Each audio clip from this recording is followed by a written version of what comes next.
And as I'm sure you know, it's a pretty big void. The board that was in place and a lot of the members who timed out with Jesse and in that time frame, they did an awful lot in the past 6 years or so. So we're really grateful for what they've done. There's pretty big shoes to fill. So we're going to try to accomplish that. We think we got uh, a lot of things to achieve. We've got a lot of goals we're kind of working towards. So hopefully we can kind of continue on this progress that was started in the past 6 years. So those new board members, you probably recognize some of those new names. So again, I'm president. Chris is the secretary. Ken Smith is the treasurer still. That should say Joanne, not Joanna Hessney. Sorry about that. Joanne Hessney is the membership chair. Chuck Fujita is the youth chair. Kate Smith, Dale Lagon, and Nick Berno are all directors. And they're, everyone's doing a lot of work to keep this boat afloat.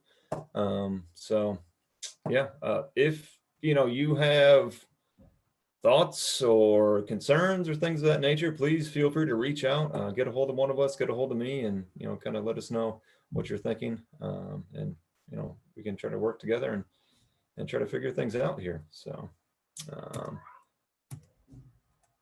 right. So that would bring us to fishing reports. If anyone wants to share out momentarily, if they've had any good or bad experiences in the past, month or so. I know I've been out on Owaika a number of times. December was pretty warm here, and even the past week or so, the water's been warm enough a couple days, and it's been decent out there. So, what are you using? Just nymphing at this point. Just generic nymphs. So, nothing special. Caddis nymphs, caddis larvae, hare's ears. Pretty typical stuff. Yep. All right. Well, if no one else wants to share their secrets, we'll continue on. So as far as our finances go, we've got a little over $8,000 in checking, which is great. We're pretty solid there. Granted, we're gonna certainly be trying to do some larger projects as we had done with the Wacka Creek Habitat Project. So we need to be building our funds and thinking about how to achieve more. We got a nice little pot in the conservation funds as well, a little over $5,000, and then just a touch of petty cash. I don't know if you wanted to talk about this stuff, Cal, for conservation, or if you want me to just keep rolling. Keep on rolling, Kyle. All right. So just a little note, the DEC, they have new inland stream management rules in place. So, just make sure you check those out to make sure you're in compliance. In general, most of the waters are now open to catch and release year round. So that's kind of nice. You kind of have a longer fishing season on most waters in the state. There has been some confusion though with the Finger Lakes. Some of the lake run stuff in the Finger Lakes, it's not considered inland trout streams. It's kind of lake run stuff. So that's not necessarily open year round. So you want to make sure you check out those particular streams before you go fish them. And as far as the tributary stuff is concerned, we are going to need some volunteers to set up the rearing pens and help Dave out with that as we have in the past. So if you're interested in that, please let us know. And I think I forgot to put up here, but we're also going to be June 11th, I believe the date is. We're going to be having a table at the Adirondack Mountain Club's outdoor gathering. It's called the Outdoor Expo.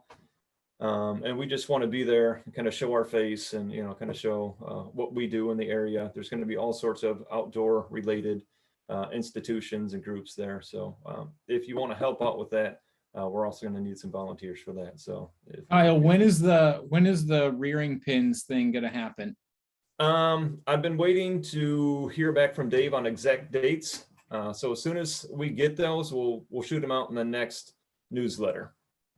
So, Yeah, this is Lindsay. It'll be in the March timeframe, I believe. Okay. He'll know more. He'll have to put the pens together. I'm trying to remember last year when it took place, but it'll be at Oak Orchard Creek, and we'll need help getting the nets on the pens, and the marina moves the pens, but we have to net them and then help. They'll move them into the water, and then we need help feeding the steelhead. great.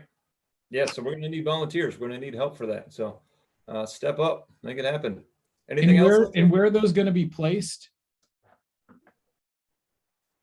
They're at the marina. It's at the mouth of Oak Orchard Creek. Okay, I'm mouth of Oak Orchard. Okay, Yeah, I forgot the name of the marina. Is it Bald Eagle? I can't remember the name of the marina right there. We have permission to do 2 steelhead pens. Generally, it's like 10,000 steelhead, and we'll raise them till about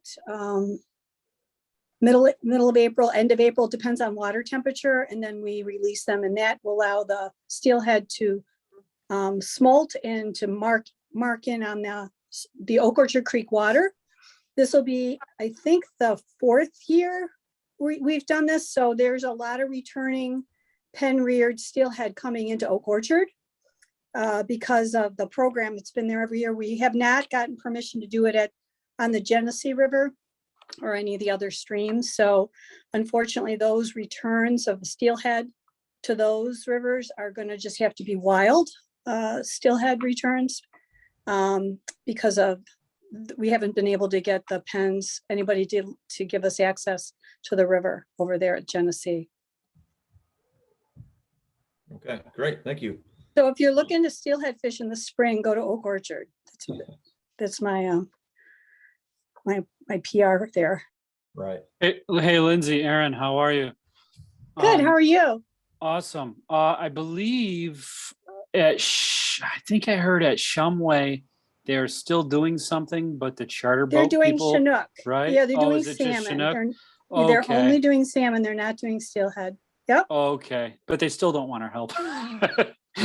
Cool. That's right. And Shumway would not allow us to put steelhead pens in there, even though they've tried, and there was contention between the new regulations on the lake for steelhead limits and so now the charter boat captains don't want steelhead pens there. Too So bad. they would, so that unfortunately the steelhead coming into Genesee is gonna kind of dwindle down over the years. Expand on what do you mean by steelhead limit thing? I don't understand. There were limits out on the lake, reduced limits with the new DEC regulations. So we tried to reduce the size and the number of brown trout and steelhead and things like that. So it's a long story. You can talk to Dave sometime, give him a call, and he'll give you the history of the steelhead fishery. So, but we do have permission to put pens in and rear the steelhead from the DEC, so which makes great returns. They'll mark and smolt on Oak Orchard Creek, which is really good. So, unfortunately, we'd love to have them mark at all the streets. They come from the Salmon River hatchery, and so if they're kind of put out into the lake and released, if they have not marked on a certain river, there's a high likelihood they'll return back to the Salmon River. And we would like them not to return there, come into our tributaries. So. Okay, great. Yeah. Yeah. Anytime there's a change in the policies and rules, there's always a little bit of tension and getting used to that. Yeah. So hopefully we'll be able to work that out in the long run. Yeah, you can have Dave come in and talk about it anytime. I'm sure he'll be willing. He'll give you an earful. So. Right. Great. I don't know if Chuck is on. Chuck, are you on, and do you want to talk about youth stuff at all? I don't see him on here at the Okay. moment. Okay. So That's fine. So one of the youth programs we have running is Trout in the Classroom. We actually have that going on at my school. I'm a 7th grade social studies teacher. And so this year we have pretty good returns. At this point, we've got about, I want to say 180 to 200 brown trout, just little guys they're still feeding and come April, May, we'll take a field trip as a school and we'll dump those into Owaka Creek in Scottsville. So that's going pretty well. We've got good return this year. Chuck, I think I just saw that you came on. I just talked about trout in the classroom. Is there anything else you wanted to add for youth stuff?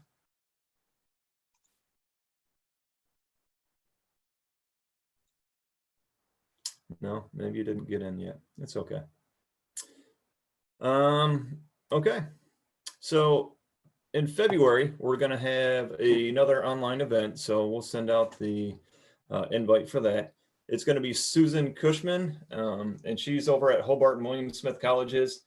So she's a scientist over there, and she's done a lot of work in the Finger Lakes, and she is going to present on long-term fluctuations in rainbow and brown trout populations in a New York spring-fed stream after a habitat restoration project. And I believe the stream in particular she was checking out is the Cold Stream in Hammondsport. So she's going to present on that, and she's actually a new member of Seth Green as well. So another one of our own members that we can rely on for information and science and being able to acquire good data.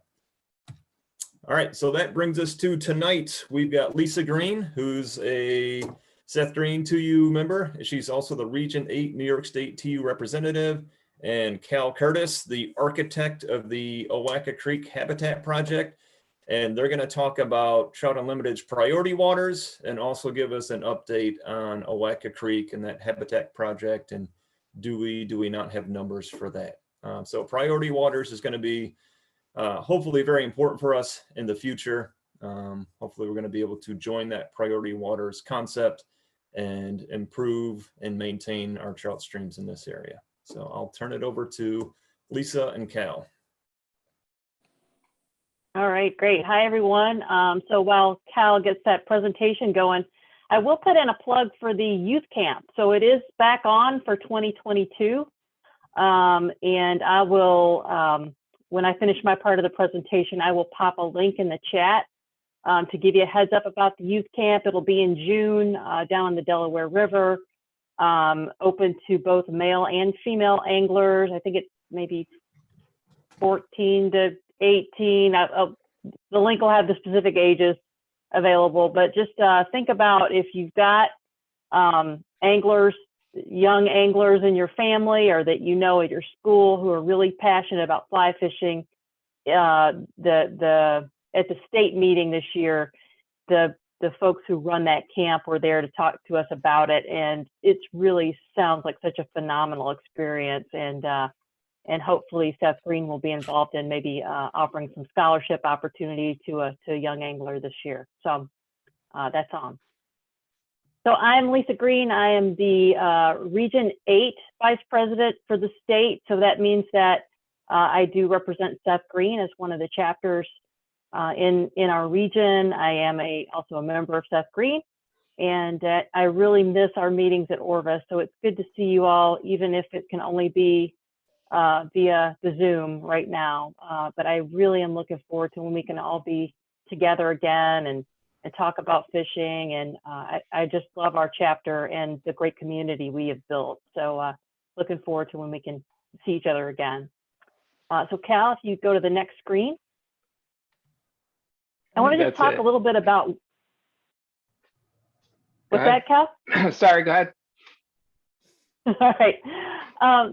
So just a little bit about, what exactly is Region 8. So, we have chapters within New York State, and they're grouped into these regions. And they loosely resemble the DEC regions, just enough to kind of make it confusing, but they don't exactly map to the DEC region. So you can see, I drew kind of an orange outline around our region. So we've got, our chapter, Seth Green, our close neighbors, Canandaigua Lake, and I'm pretty sure I saw a couple of Canandaigua Lake members jumping on the call as well, so great partners for us. The Finger Lakes chapter is also part of our region. There was a chapter called Conhockton Valley, and that's been since disbanded and reapportioned to various other chapters in the area, so it no longer really exists. And then also Catherine Creek and the Upper Genesee River. So all of these areas kind of in our region, we want to look for opportunities to partner, right, with other chapters within our region, and also think about, how much do we fish outside of, I'm sure a lot of us fish outside of just the Seth Green area. I'm sure a lot of us fish over, if we look at over where the Western New York chapter is, we fish over, you see the Iroquois chapter. A lot of us have gone to the Taiwan On events in Syracuse. There's Leon Chandler. I know we have Dee Brown from Leon Chandler chapter on right now. So I think there's just a lot more opportunities to partner amongst all the chapters in the state and to get bigger and more grand projects done, I think, because of that. So I just want you to think about, as we kind of talk about priorities waters, is, what can we do in our area? What do we know about our home waters and how can we represent that? And then where are the other places that we love to fish, and how can we protect those areas as well and work together? So next slide. So if we think about the priority waters idea, okay, it's all home water. I'm sure many of us go different places to fish. Some of those places might have a strong Trout Unlimited presence or a strong chapter there. If you go fish 9 Mile Creek, that Iroquois chapter is a pretty strong chapter over there in the Syracuse area. Whereas if you go down to the Delaware has some other great organizations, but not a strong Trout Unlimited presence. So how do we collaborate to identify the priority waters?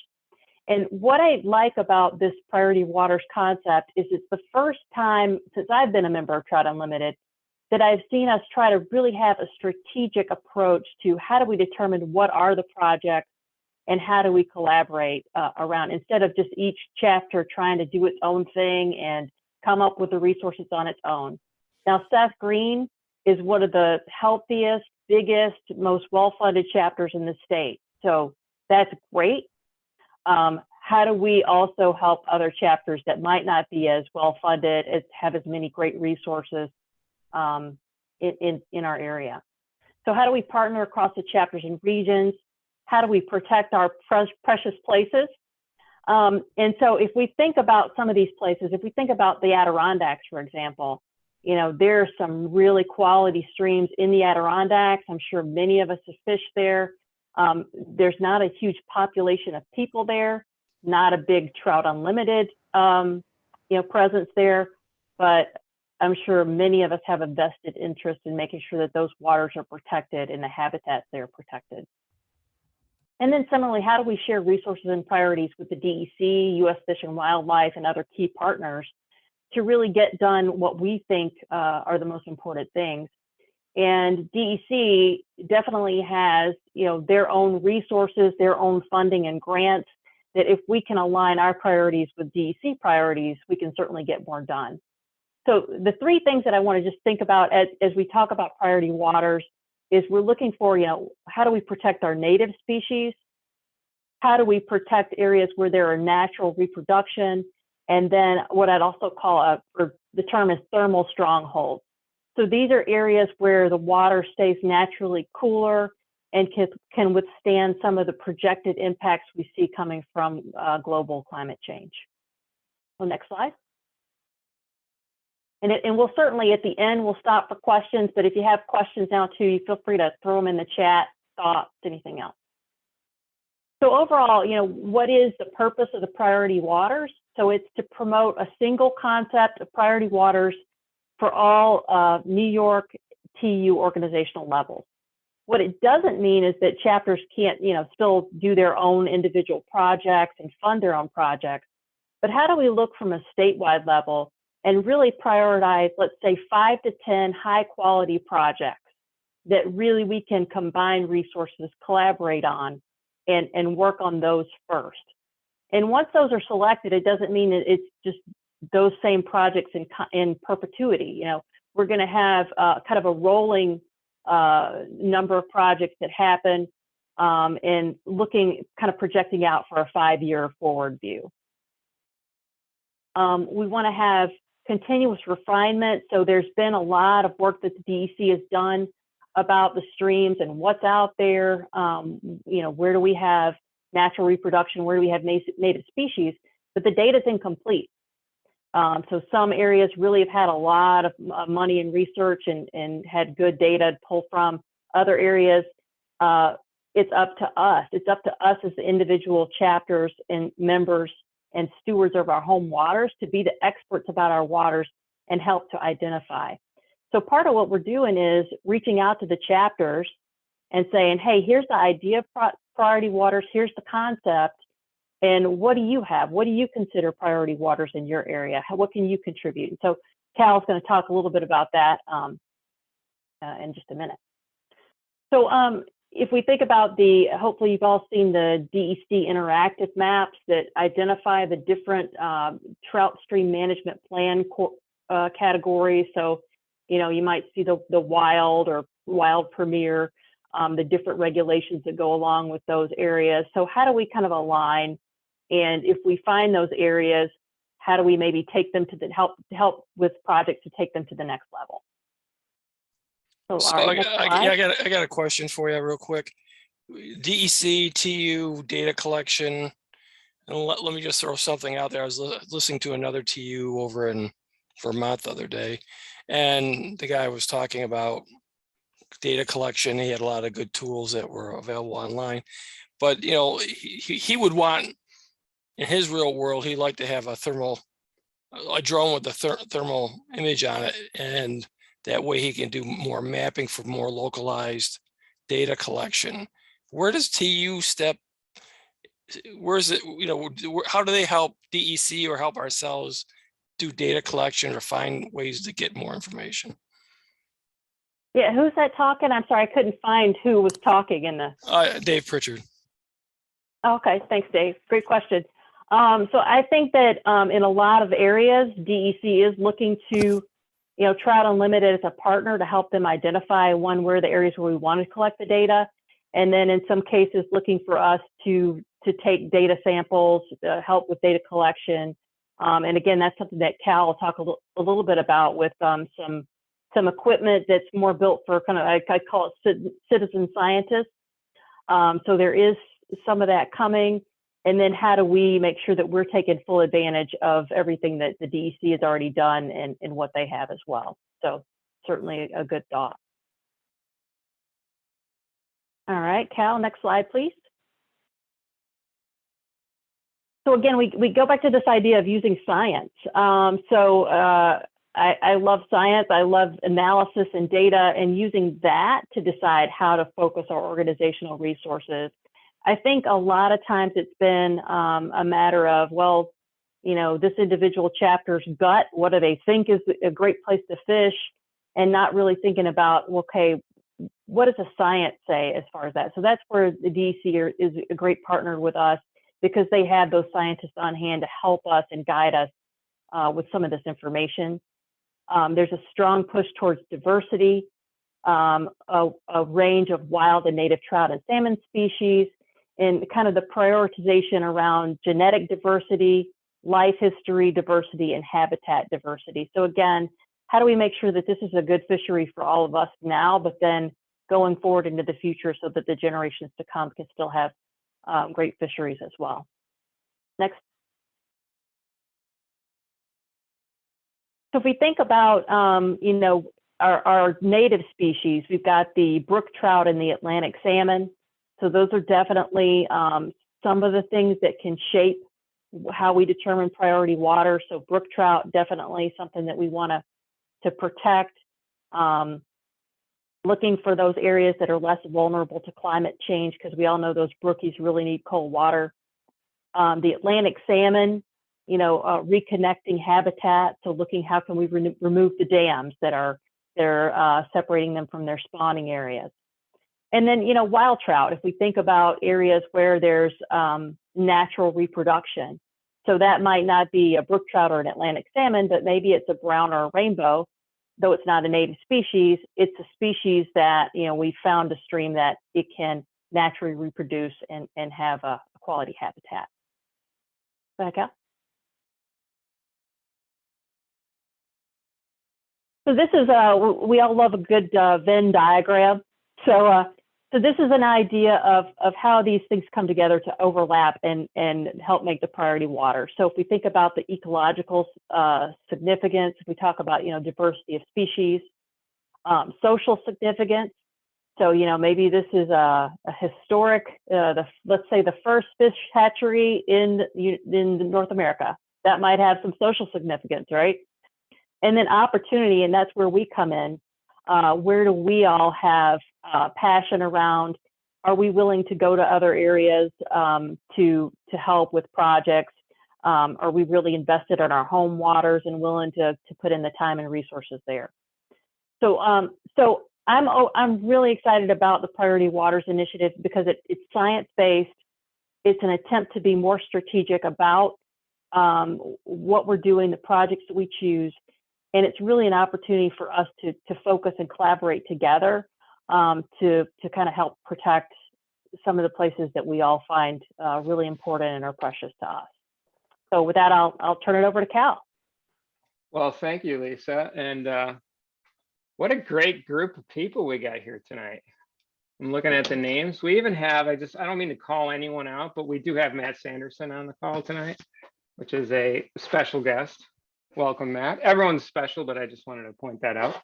And thanks, Lisa. Yeah, Lisa has done quite a bit of work on this Priority Water Initiative. I've had the opportunity to be part of the State Conservation Committee who was working on some of this, and Dave Agnes is there tonight. There's a meeting on it. So we have good coverage within Seth Green. And what I wanted to take you through is kind of the science behind the Priority Waters Initiative and share with you some of the maps that came out of that science. And I thought I'd start with the way they're looking at finding the right places. So what does it mean to be a priority water? By its very nature, it means it's really important. And so they were looking in these scientific assessment of the entire Great Lakes area for large intact habitats that have healthy populations of native wild trout. They also did these visualizations or projections for what impact climate change will have on water temperatures. So they were looking for areas that were resilient to those changes and would persist in 2082 was actually where they projected out to. They also gave special consideration to genetically unique populations of fish. And so that was put into play as well. And then anywhere where there was really good wild trout waters that weren't in conflict with native species management objectives. And so these were kind of the top level, and we're going to drill down into the detail from there. But before we do that, I wanted to share a couple of words that show up throughout these maps that are important. And the first is the concept of a stronghold population of trout. And there's a lot to it, but at the high level, it's a stream that has a trout population of at least 2,500 individuals. And they are targeted for long-term persistence. So there's, as they project out what will happen in the next 60, 70, 80 years, that seems like a stronghold population. A persistent population is essentially has fewer trout in it and is measured across longer distances. The idea of an impaired area is an area where the habitat condition has issues, and it's generally measured by how much agricultural land is influencing that watershed, how much cover there is around the stream, and things like road density around the stream. So that the less of that impairment you have, the healthier it is. And then vulnerable is a term to describe any area that is prone to be damaged or hurt by future projections of water temperature primarily. And so those will show up, and I'll kind of highlight those as I go through. So what started all of this priority water initiative? One is, as Lisa said, the strategic objective to say, today we're just going out, we have these chapters all over the country, and each one of them makes their kind of own decision on what's important. And we could lend a hand by looking at all of these streams and applying the same data to them and finding ones that are really important from the perspective of those components that Lisa talked about being ecologically important, socially important, etc. So they got all of this data that they were funded through US Fish and Wildlife from over 50 different data sources, and they brought them into a mapping application so you could visualize the locations of these places. In our local area, the DEC data around electrofishing and all the sampling they take, along with the USGS water stations, all of that stuff got pulled into this data set as well. And it includes information around fish populations, the quality of habitat, the DEC designation of wild quality, wild premier, so on and so forth, and projections from USGS on water temperature in 2081. So the data has a whole bunch of, it's actually an amazing amount of data when you go in and look at it. However, they recognize that, as Lisa mentioned, there's holes in the data set. So some areas, for example, Western Adirondacks don't have as much data as Eastern Adirondacks.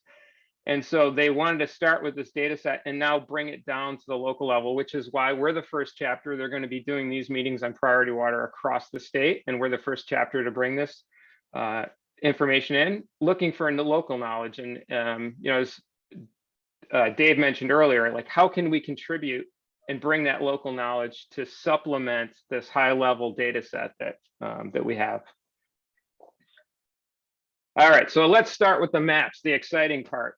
So I'm starting in the Adirondacks. This is an actual interactive program online that you can go in and move around and turn layers on and off. And I took screen grabs of those. This is the best of the best. So if you look across New York State and you say, where are there places that are truly wild, that are strongholds for brook trout? This is where the majority of them are. And there is many more, as I said, on the Eastern Adirondacks. I think I reversed that. But this is a data set that's pretty healthy for the Western Adirondack region. So these green areas, as I mentioned, they're strongholds. So these are places brook trout exist. And the little red places are where they've taken scale samples for genetic unique brook trout. And the blue areas here are areas that need conservation and restoration. So those are kind of starting to be impaired.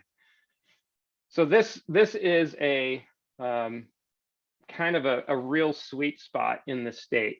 And to put it in perspective, they have data on about 8,500 different streams throughout the Great Lakes region, 8,500 streams. Of those 8,500, about 500 fit the stronghold, brook trout stronghold designation, or about 5 or 6% of all those streams.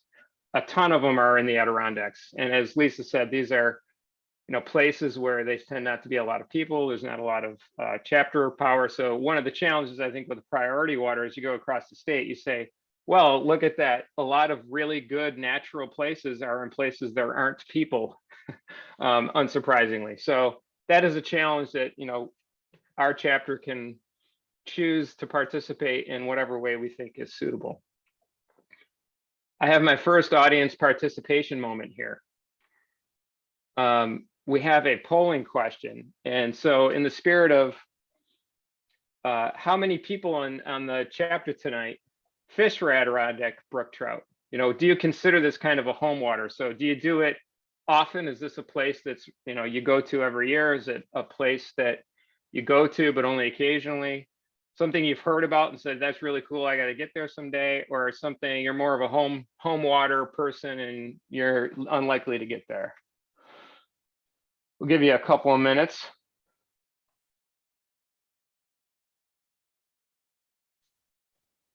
And while you're doing that, Hey, Cal, can you put the Yeah. link to the map in the chat?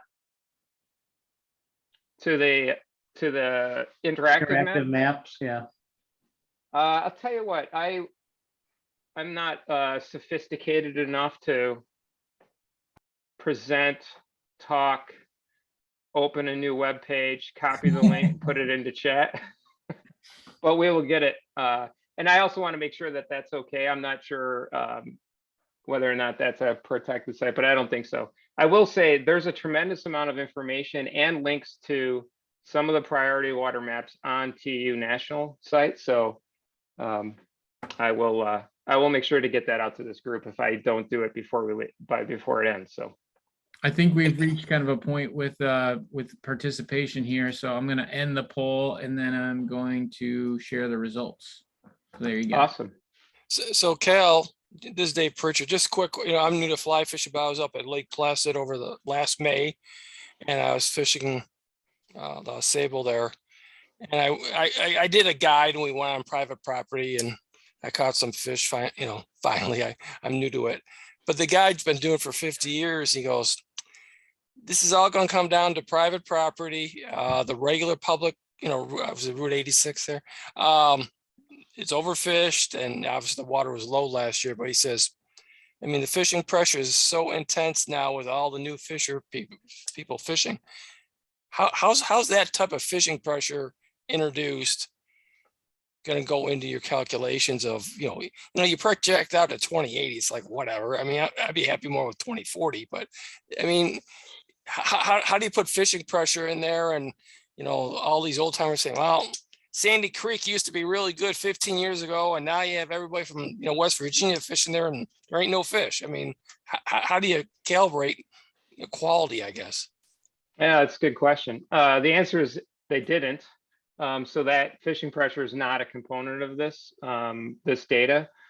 But I think it's I think everyone that's on the call that's been fishing for a while recognizes the impact of fishing pressure. It's a good question. I don't know if that's something that could be one of those local inputs. So I appreciate you bringing that up. And I would say they did projections to 2040. They did projections to 2030. They did projections for the next couple of years. So the data set doesn't just go to 2080. It's the longest projection they have. So, but yeah, no, that's a good question. And actually it is a bit of a concern that, we've raised within the committee, which is, just the knowledge of these Adirondack fisheries and where these unique genetic strains are, the spread of this information and the kind of intense pressure on the fisheries. I think we have to be careful of that, right? These are things that are impactful. So do you want me to run down the results? Can you see them? Chris? Can you see the results? I can see the results. Yep. Everybody can see them as well. So Oh, okay. All right. Yeah. So we've got, over 50% of the people on the call go there every year or occasionally, and another 23% would like to. So, again, I think the point here is these are very special places. This is not the West Branch of the Sable we're talking about, which is primarily a stock fishery. These are, wilderness places and often high elevation, those types of places here. So I fished a brook trout stream this past summer in the Adirondacks, and to Dave just kind of point on the pressure part, it was a hike of about 11 miles and 8,000 feet of elevation that took multiple hours. So there is some self-restricting aspects of some of these fisheries as well. So some of them aren't for the faint of heart. All right. So started up in that Adirondack region. Now I'm zooming into, let's call it upstate New York-ish. And Lisa's already talked about where are all the chapters, and her map is so much better than mine. I'm just going to quickly move past that embarrassing mess. So here is what they call map number 2. These are areas of mixed population. So if I showed you this map that had only brook trout, it would not be pretty. There's not a ton of brook trout streams in this area. There are some, but not a lot that fit, none actually that I recall that fit a stronghold. There's just a couple of them down in the southern tier, but they're very, very small. So this map is a mix of brook trout, brown trout, rainbow trout, that are considered strongholds or persistent. So green areas are strongholds. This is 2,500 fish or more. And blue are persistent, which are less than between 500 and 2,500. And so you can see as you look across, you get up to Tug Hill. Again, if you've been up in Tug Hill, there's a ton of kind of wild nature up there. There's this nice swath here through the Finger Lakes region. And then up in Rochester, we have a couple of areas. And to zoom in on, excuse me, sorry. So one of the things Lisa was kind of highlighting is, kind of in this region 8 area, there's a lot of places we travel to. So, if you live in Rochester, to go down and fish some of these areas, let's say, the Wiskoy, the Upper Genesee, let's say the Finger Lakes regions down by throughout the Finger Lakes and the little streams through there, Cattaraugus watershed, all of those are kind of within, you can fish them reasonably in a day, right? I think one of the challenges for the Adirondacks is you kind of got to commit a weekend if you want to brook trout in the Adirondacks, probably a 3-day weekend actually. But these other fisheries, you can wake up early in the morning and go and fish them and come back. They're more homish waters than even the Adirondacks, which is kind of why I split them up this way. So like the Adirondack poll, we wanted to have another poll. If you kind of take a look at this, and I think you guys know generally Syracuse, I know Ethan Law on the call back when he was a resident, fished the Syracuse area. The Catskill Mountains, so down in the Delaware, another very popular place, fish the Catskills. These are all areas that we can influence as a chapter. So here's our next audience participation question. Of these 5 choices, which one do you consider your outside our region priority area? There's the Catskill region, for example, Delaware, Beaverkill, etc. The Finger Lakes, Southern Tier, Syracuse area included, Western region, Wiskoy, Cattaraugus, Upper Genesee. All right. Those are coming in.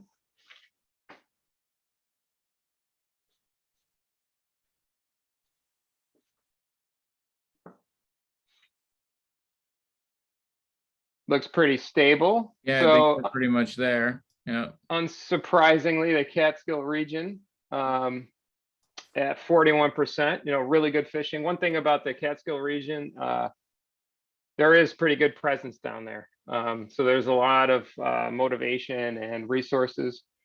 And then followed Cal, by the Finger Lakes. you didn't have a Salmon River or Tug Hill as an option. I didn't. I took those out, Lindsay. I should have left those in, but I did take those out. I ran out of multiple choice slots. But yeah, that's another obvious Salmon River, particularly for salmon as well as brook trout. So good point, Linz. Upper Genesee 7% and Western 14%. Very cool. That's good information. I should say this information is actually information we're going to take back to the state committee and share. How many, obviously this isn't exactly science, but just kind of as a representative, where do members in our chapter fish? How do they think of priority waters statewide versus priority waters within our immediate area? It's kind of what we're feeling out here. So I appreciate the input. Got a quick question for you. Said where we fish. Is there any data that you collect or you're going to collect for people that come in from out of state? I mean, for example, that guy coming in from West Virginia, sleeping in his pickup truck, fishing the Sandy Creek for brown trout in the fall. I mean, how is that? What we talk about and what we're interested in. Is there any gauge on the outside pressure of the state coming in? Everybody's complaining how many out-of-staters come. Yeah, the DEC does creel surveys of, Cal, that there's data. The DEC collects data, not all year round, but on certain streams at certain times of year, and they publish all that. Number of angler hours per trip.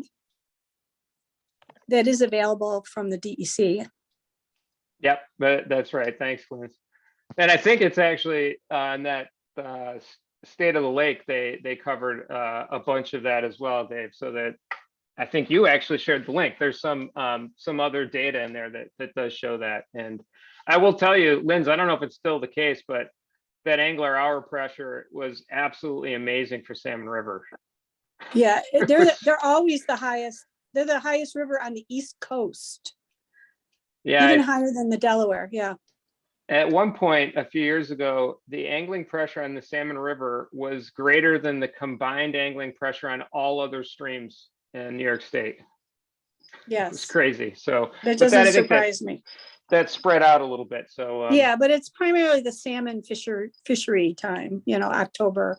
yeah. So, yeah. All right, so now I've zoomed in right to our chapter area. And what you see here is green are stronghold areas. There is a swath, again, this is the data set essentially showing what areas of our Seth Green region are considered stronghold and persistent. So you have this section around Irondequoit Creek, and you have a section around Owaka and Spring Creek. And the section in Owaka and Spring Creek goes from Leroy down through kind of just through the Garbutt Club area, not all the way into Scottsville. And then up you can see in Spring Creek. Then there are some other streams where they call persistent areas, kind of around those little tributaries, etc. And the pink area is the Owaka Creek watershed. And so if you look at the data and think about where you fish, how often have you fished the areas, I will ask you to think whether or not this jives with what you believe you experience. And I'll hold that question because we're going to have a chat participation next. But I'll start with Irondequoit Creek. So this is an area that is a stronghold primarily for brown trout.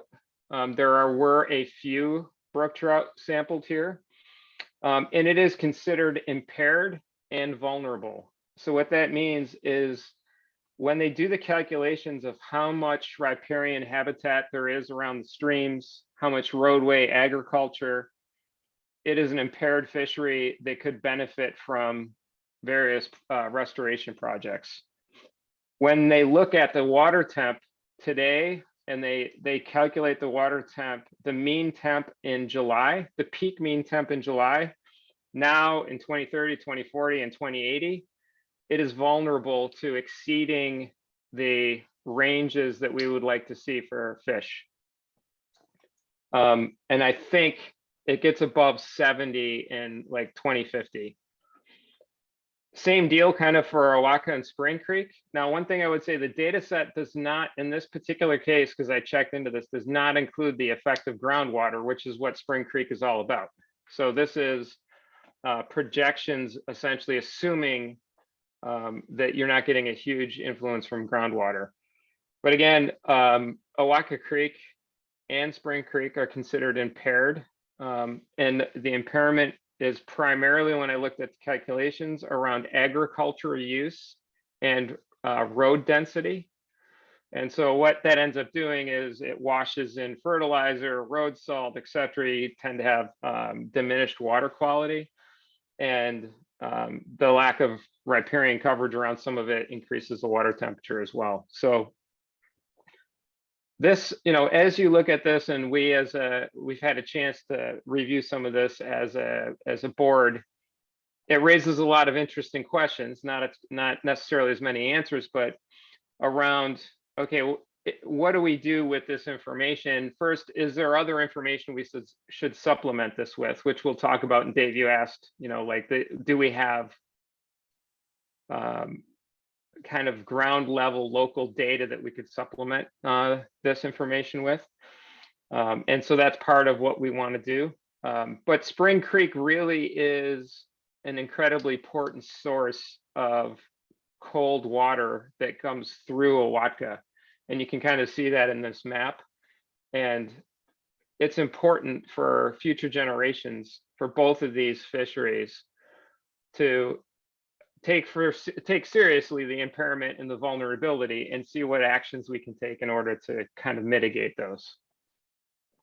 One of the questions that had come from the council was essentially validating, does this sound right? Or are we missing things? Are there other fisheries in this area that strike you as priority waters that aren't on here? And one thing I will point out is you see this little swath of persistent all the way up in Irondequoit. That's just some of those little tiny 1-inch fish in Durand Park and other places. That did show up as well, but the other ones, outside of that, there wasn't a tremendous amount of the stronghold or persistent fish habitat. So we do not have a poll, but I wanted to ask people to type into the chat window.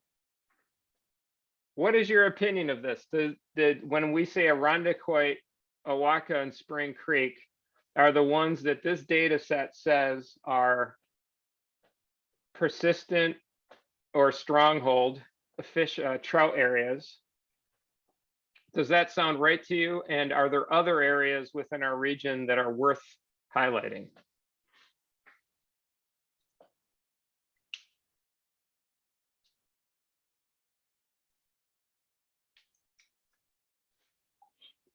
And while you guys think about that, as you move around the map to other areas that, again, there weren't a tremendous amount of surprises here in the data set, but the Upper Genesee, another area that's a stronghold. Cattaraugus is a stronghold. There are some areas down in the Finger Lakes, little streams and tributaries that were strongholds. And so those were trout waters. The other thing I should point out is there is a look. I see someone put Oak Orchard, which is a good reminder for me. They're looking at which rivers can support Atlantic salmon as well. So that's a native fish, and I know Oak Orchard is part of that as well. So a lot of this is around a trout stream. So Sandy Creek, Oak Orchard, yep, those are both good comments, particularly around tributary fisheries and the ability to support tributary fish. I think that one thing I would mention, one thing that surprised me is I shouldn't say it surprised me, the fish density of wild fish in Irondequoit Creek. Irondequoit Creek is treated, primarily in most of its sections as a stocked stream, and it hasn't got a lot of attention from our chapter because we had prioritized Awaka Creek and Spring Creek. But that's kind of an interesting point when you look at the kind of size and fish density of really what a good fishery Irondequoit Creek is. And I can only say that because Ethan Law doesn't live here anymore. He'd probably tell me to shut up if he still lived here. All right, well, it sounds like this designation of these areas to this group represents a fairly accurate portrayal of our priority waters. Like the data from this system has kind of identified the areas that are important to us.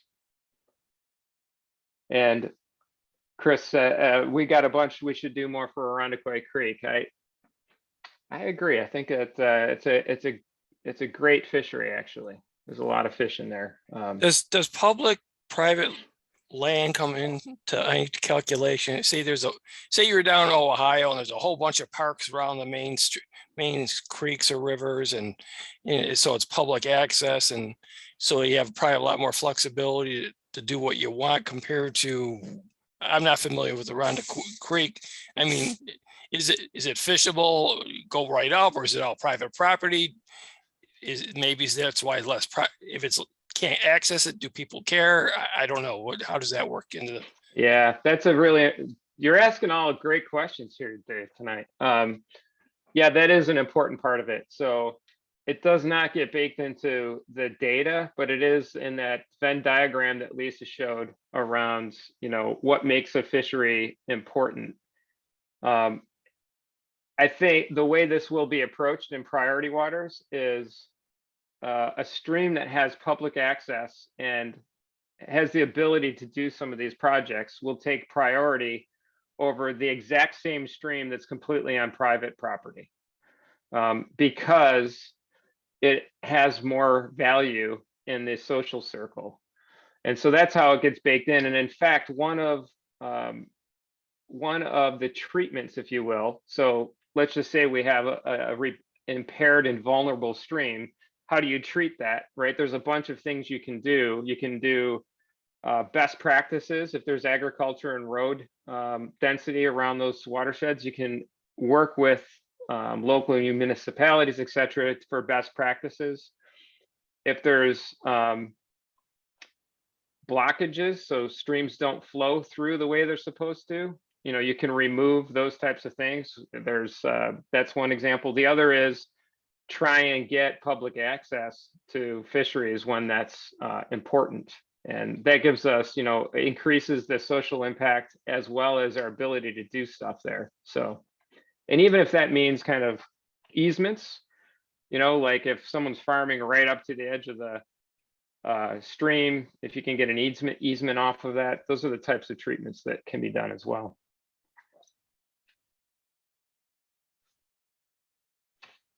All right, so that's kind of a wrap on the priority water section. I know we're at 8, and I only just have a couple of other slides on it, but basically the upshot of it is TU National, just to recap here, TU National put a 5-year strategic plan together.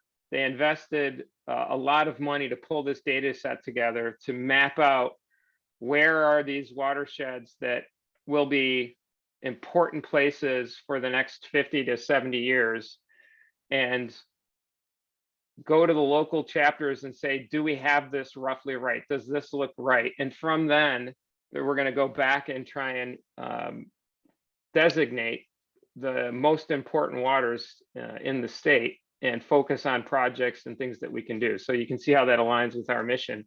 And one of the reasons we were talking about, what if we come back and say, no, it's actually the Upper Genesee is a really important fishery. Is that something our chapter would be willing to collaborate with some of the other chapters in that region to complete a project?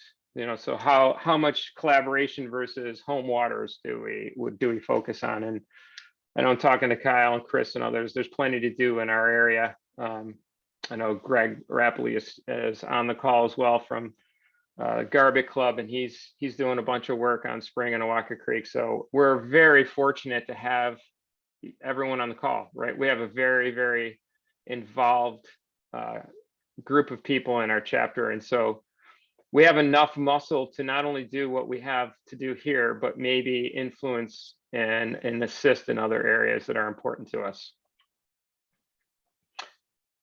All right, so I just want to now, maybe even in the context of this priority water thing, it's a little bit of a word jumble, but I just wanted to share, we set out now 5 years ago to look at Awaka Creek, and these are the steps. I just wanted to kind of lay it out. The first thing we did is we found out that Awaka Creek did not have enough habitat. It was habitat limited through discussions with the U.S. Fish and Wildlife. So when U.S. Fish and Wildlife and DEC came in and they did a walkthrough of the park, they said the primary problem in this section is there's just not enough large woody debris in the streams for fish to get cover. And so we installed these 70 habitat structures over about 1.5 miles. And so we got that done as the high priority activity we can do. As that finished up, we wanted to measure the impact of that project over time. And so there were electrofishing events that took place. I know Matt, it was on the call. Matt has been such a great partner for our chapter and really was key to getting this stuff done. He had electrofishing events. We started to see some positive signs, nothing definitive, comparing a control section to the project section. unfortunately, in 2021, I was working with Pete Osterman from DC, and there were some inconsistencies in the data from that event that isn't going to render the electrofishing data useful in this case. So we're going to come back around in 2022 and do that again. But the number of fish in that section is one of the measures that we want to do. And Dave, to your point earlier, is this is how our chapter contributes to adding to this data set, right? There's electrofishing in Spring Creek, there's electrofishing in Awaka Creek. We're measuring how many fish were there without the project, how many fish are there with the project, and that will get input and be part of these data. Once we got that done, we started the monitoring of water quality. And again, back to Dave's question of, unfortunately, we don't have a thermal drone, though that sounds awesome. We've gone for a much more boring solution that Trout Unlimited has worked with the Shroud Water Institute, and it's called a Mayfly Water Monitoring Station. It is kind of a DIY citizen science, but very high quality. And we installed that in the fall of this year, so it's relatively new. It takes temperature, conductivity, and depth readings. And we're starting to get our hands wrapped around what this data means and how we can use it. There's some really interesting stuff in there. And so based on that, we're planning on additional mayfly stations. I think we've learned enough from the first one and its value that we would like to look at installing additional ones, maybe in Spring Creek, maybe upstream of its intersection with Awaka Creek. And also to add macroinvertebrate samplings. So this is an important measure of water quality to see how many bugs are in the stream, what kind of bugs are in the stream. And there is a program that TU does that kind of dials in this in a way that allows you to have consistency against other streams. And so that water quality program is something that we have kind of up and going. And we're also looking at talking with other organizations in our area, including the Awaka Watershed Committee. Kyle started some conversations with them as well. They have a tremendous amount of data over the years. So so we are in kind of data collection mode, if you will, and looking at what is the next reasonable thing that we can do to improve this fishery. And there are a bunch of things kind of on our radar now looking at that, but I think that we're going to let the local level science kind of drive what the next most valuable thing is that we can do. And just to quickly show you, so this mayfly monitoring system, it's about $1,500. It comes with a solar panel and a computer board with a cell reception, and then you run this wire down and hammer a rebar pole into the bed of the stream and connect this little sensor, and it takes these readings and automatically sends them up to a web platform that anyone on this call can go to, and you can look at the data. This is in light blue is the water temperature in December. The green is, I believe, the depth. Yeah, yes. And then the black is conductivity, which is essentially a measure of electrical current, which measures how much stuff is in the water. It doesn't tell you which stuff, but you want it to be low, not high. And there's an inverse relationship usually with water depth and conductivity. So as we looked through this, we saw a lot of interesting things that we said, oh, these are some leads we need to follow up on and go figure out. And as we started doing that, we said, man, it would be nice to know what this is for Spring Creek. It would be nice to know what this is upstream of Spring Creek. And so our intent is once we dial in the location for that to install another mayfly water monitoring system. This is also a good tool if you like to fish, like in the spring or summer, and you want to know what the water temperature is and how deep it is. You can go onto our website, find a link to here, and come in and see the water depth. All right, you guys have heard enough of me. That is a summary of the priority waters and the most recent information on what we've been up to to contribute to the health of these waters. There's more to do, but as Lisa had said, I think this priority water initiative is going to help us.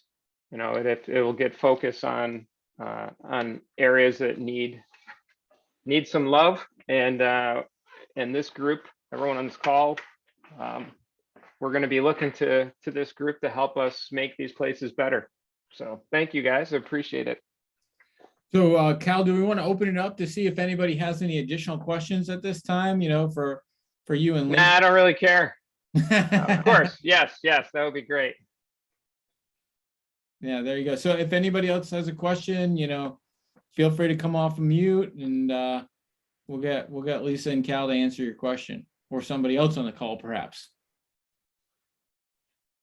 Yeah, so Bernie, I see our friend Bernie has, what initiatives are we supporting to restore the canopy in Owatka? Yeah, that's a good question. I know we've done a lot of trees for tribs work, so there's a ton of tree planting that went into the park, and there may be more opportunity for that. I mean, if you guys have been in there after the windstorms and things that have gone through with the ash trees really devastated and coming down, that is an important water temp consideration, among other things. You know, the leaves falling into the water create conditions for bugs and things like that. So I know that Rick, who is on the board for years, helped lead the trees for tribs. So that's something Chris and Kyle, we should probably jot down as another future item.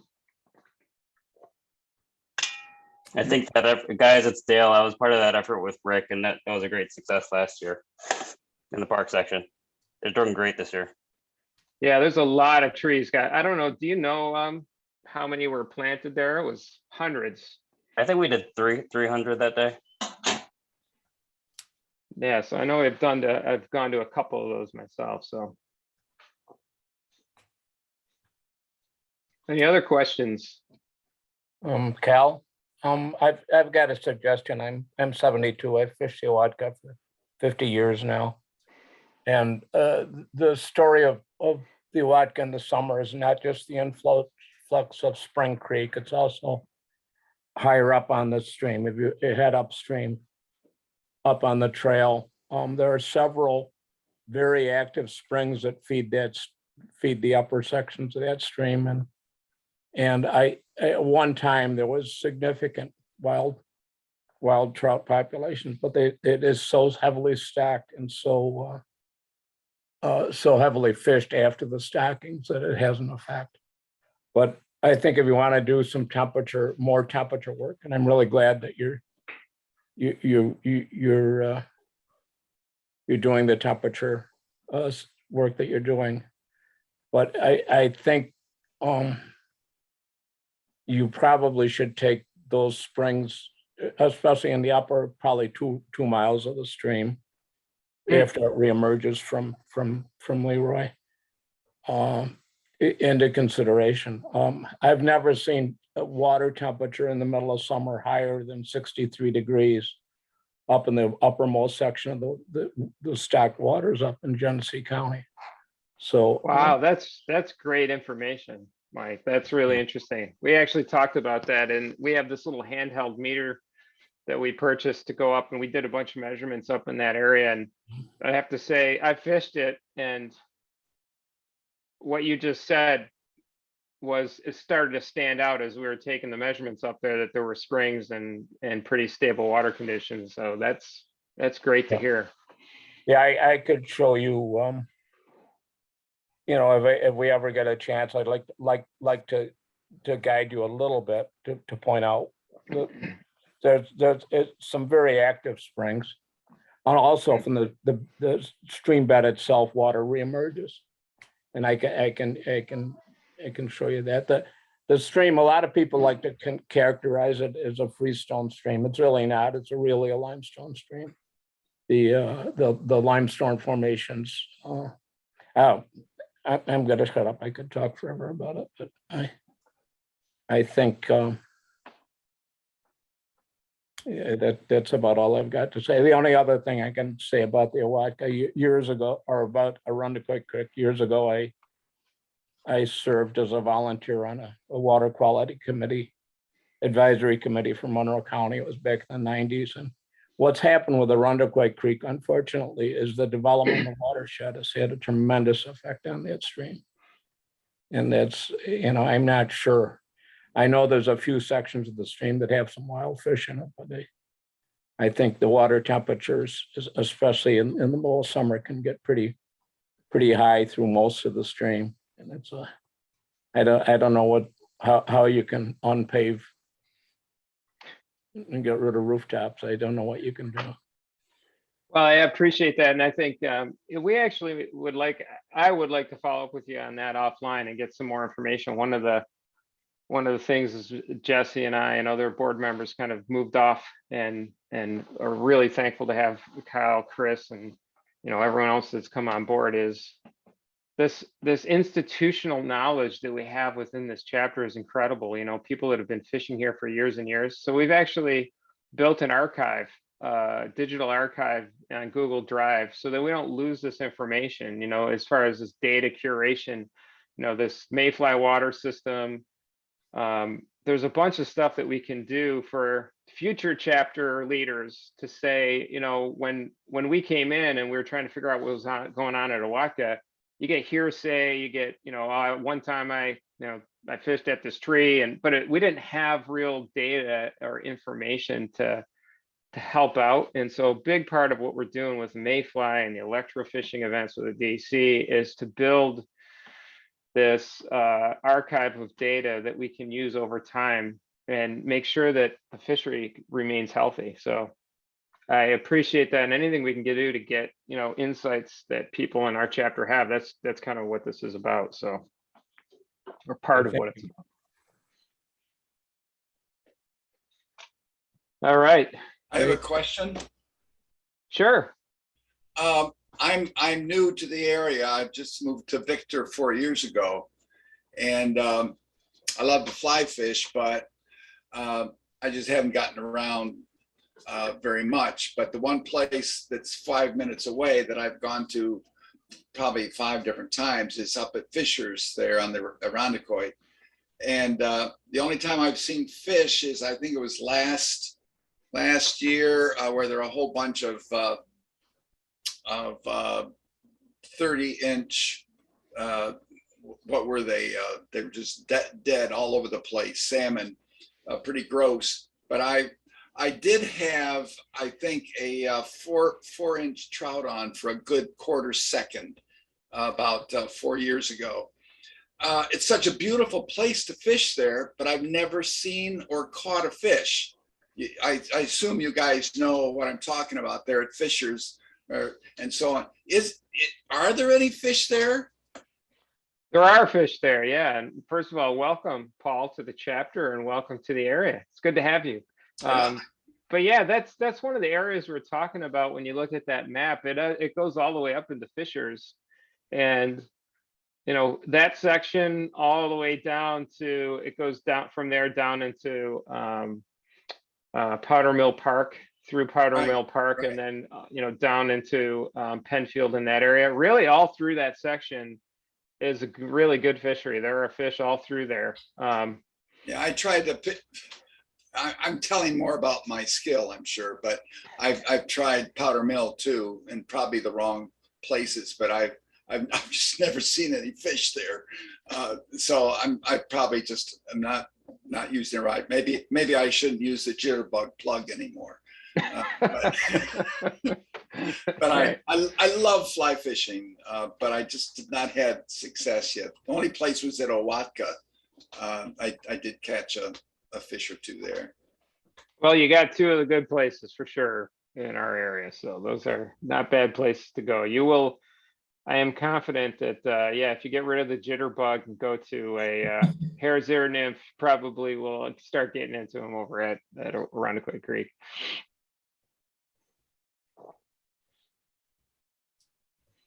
All right. Okay. Anything else? Any other questions out there at the moment? If not, that's all right. All right. Well, appreciate it, Cal. Appreciate it, Lisa. Really, gave us a lot of information, a lot to think about in the sense of what's going on with some of our local fisheries. I think it sounds like I don't know what's the next step with this. I mean, so you're collecting some information from us. I mean, is the idea for the priority waters to kind of come back and say, oh, we would like to invest in this area, or hey, we suggest you get involved up in the Adirondacks with this project? I mean, what's going to be the next step in that regard? Yeah, that's a good question. I think in our area, going back and validating that these areas are our local priority waters, and seeing where the other chapters, their local chapters come out. This is going to kind of go through the state. So I think Lisa, probably you'll be doing something like this with chapters in Region 8. We will eventually get the 5 or 10 priority waters that are, from TU's perspective, will get a lot of attention. So part of our chapter's mission is to put together a compelling story with this data and other information that we have of why let's say Spring Creek and Walker Creek are really important areas for us. Supplement, I think one key supplement piece of data that we can give about Spring Creek is water temp, because as you see, it's not included in this data set. So I think getting something like a mayfly installed there and starting to supplement that. So it is mostly to go back and share the feedback that we got here and kind of see where things come with the other chapters in other areas. And then I think we should do, we'll have an update on this priority waters as we go forward, and to let everyone know where we're on it. And even on a monthly basis, I think we'll give an update. But in the meantime, if anything comes up that, you guys now have an understanding of what the priority waters initiative is, identifying streams that are high quality streams that will hold trout for a long period of time, particularly if there's brook trout in there. These are dangerous things to share in public forums. If you feel more comfortable, sending Kyle or Chris an email or someone on the board and saying, hey, I fished this area, this is really important to me, certainly would love any of that input. Cool. All right. We really appreciate it, guys. So I guess thank you everybody for participating tonight and giving your input in the polls in the chat session. Don't forget, it looks like, again, just to kind of reiterate what Kyle said, next month we're still going to be in a virtual context where we'll obviously evaluate things moving forward for March. But we've got Susan Cushman coming in to kind of speak to us on that subject. So we'll be what's the date on that? That's February, I believe, the 16th. That's going to be at 7 o'clock. So get that down on your calendars, and then we'll hopefully see all of you then. So thanks everybody for being here. Thanks, everyone. Thank you. Thank you. Bye, everyone. Bye.